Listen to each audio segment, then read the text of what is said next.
80 ans après ce crime de masse, le silence de Thiaroye est toujours aussi assourdissant.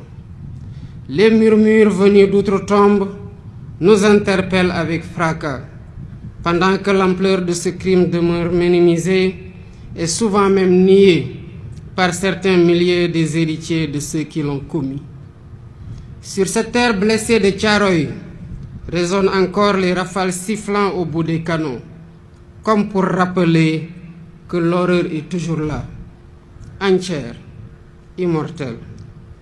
Des profanes comme beaucoup d'entre nous, jeunes et moins jeunes, se poseraient la question de savoir de quoi s'agissait-il exactement. Tellement la chape de plomb était fermement posée depuis trop longtemps pour tenter de rayer cet épisode fâcheux de notre histoire. Il s'agissait d'Africains, en majorité arrachés à leur terroir contre leur gré, pour aller combattre au service de l'empire colonial français d'alors. Ils formaient le régiment des tirailleurs sénégalais. Ils venaient presque de tous les territoires coloniaux d'Afrique occidentale, équatoriale et de l'Est, devenus au moment des indépendances 17 pays. Ils étaient du Bénin, ils étaient du Burkina Faso, du Cameroun, des Comores, du Congo, de la Côte d'Ivoire, de Djibouti, du Gabon, de la Guinée, de Madagascar, de la République centrafricaine, du Sénégal, du Tchad et du Togo. Longtemps ignorés et banalisés, ces tirailleurs ont pourtant bravé les épreuves pour aller combattre très loin de chez eux. Des conditions de voyage éprouvantes, entassés dans les cales des bateaux, aux champs de bataille où ils ne portaient que des tenues simples sans défense, jusqu'en 1943 quand les Américains les équipèrent, les tirailleurs ont tout sacrifié. Ils ont donné de leur jeunesse, ils ont donné de leur sang, ils ont donné de leur chair pour la liberté et pour la paix dans le monde.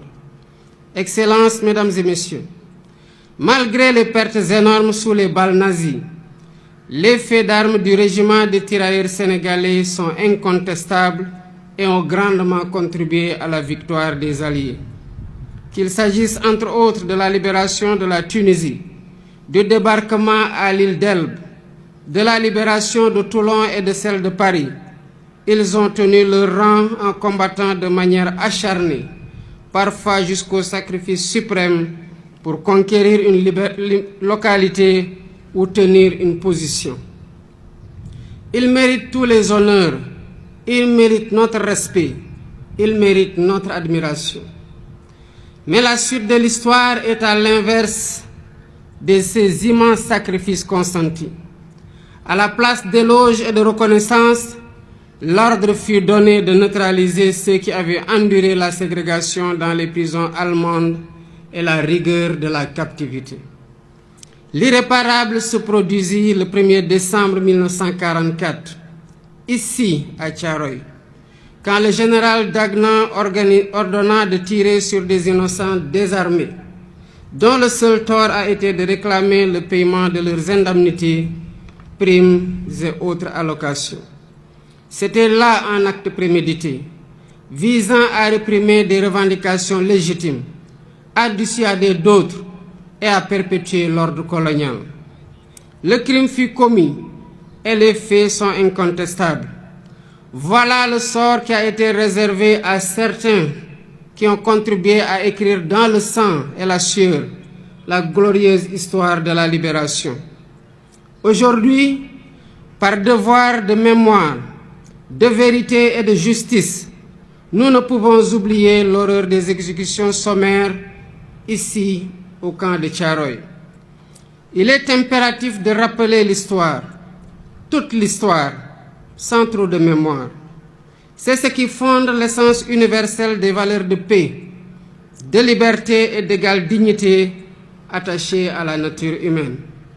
Excellences, Mesdames et Messieurs, toutes ces raisons ont renforcé notre conviction de commémorer l'anniversaire du massacre de Thiaroye pour, d'une part, rendre hommage aux victimes et graver leur mémoire dans notre conscience collective, et, d'autre part, jeter les bases de la restauration de la vérité historique en mettant fin à l'omerta sur cet épisode tragique, omerta voulu et entretenu par l'autorité coloniale.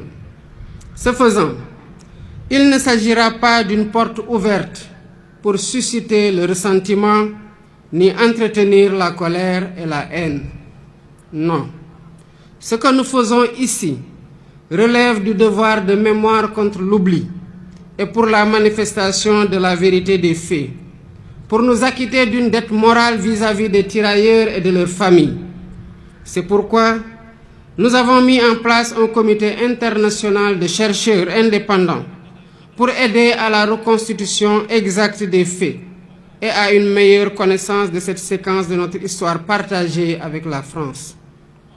Pour faciliter les travaux de recherche, j'ai sollicité du président de la République française la mise à disposition de tout document d'archives pouvant contribuer à la manifestation de la vérité et leur collaboration le moment venu dans la localisation des sépultures et l'identification éventuelle des victimes.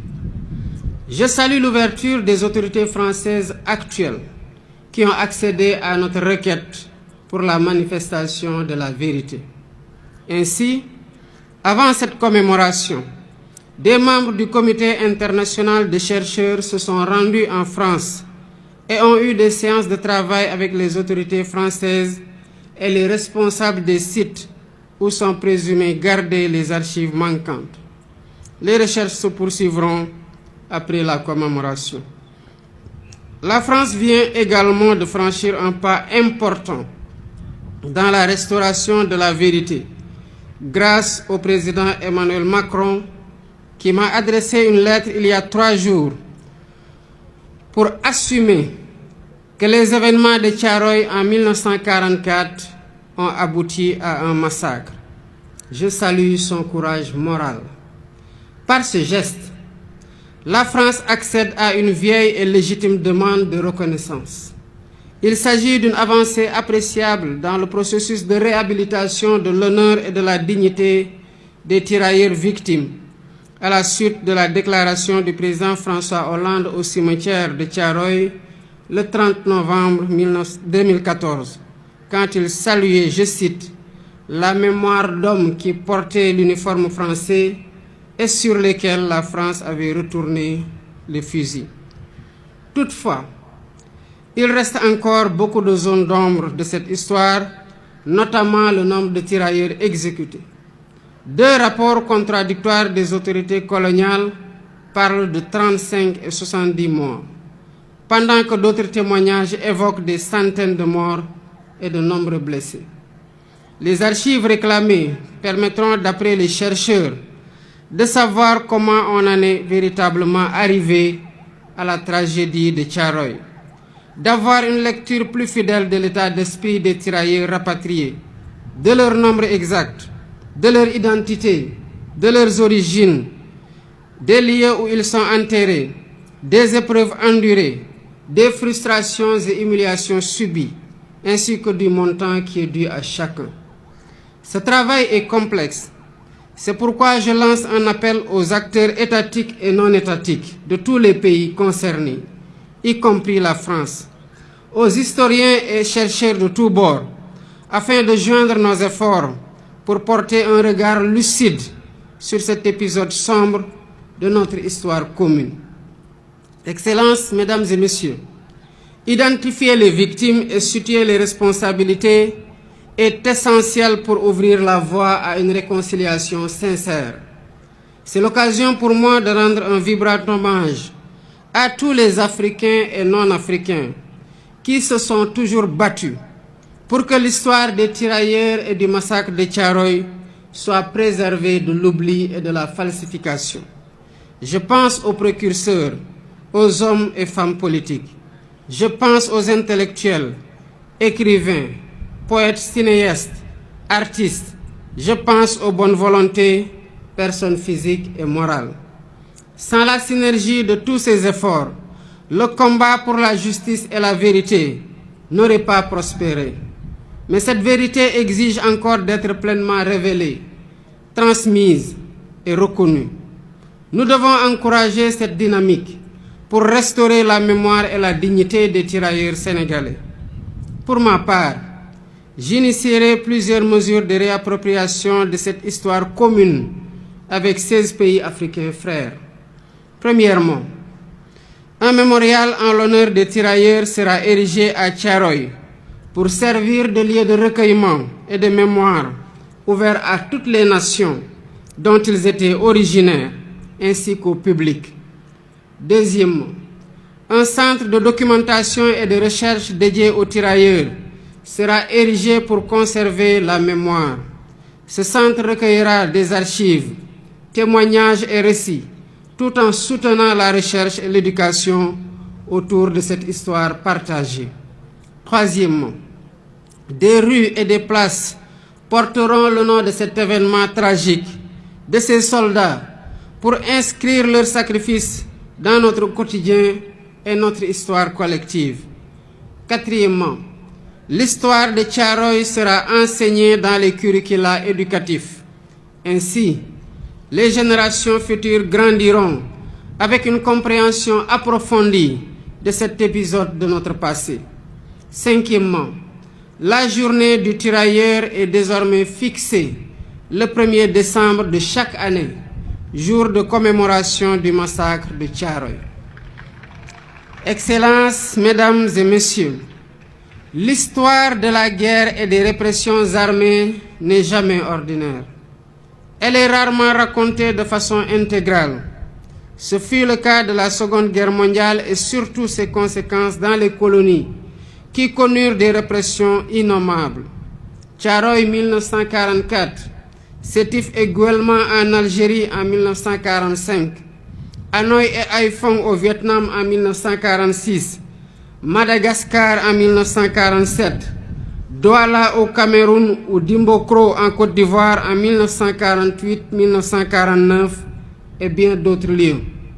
Chacune de ces histoires vit en nous par l'exercice mémoriel, ce qui nous rend fiers et reconnaissants envers nos anciens combattants.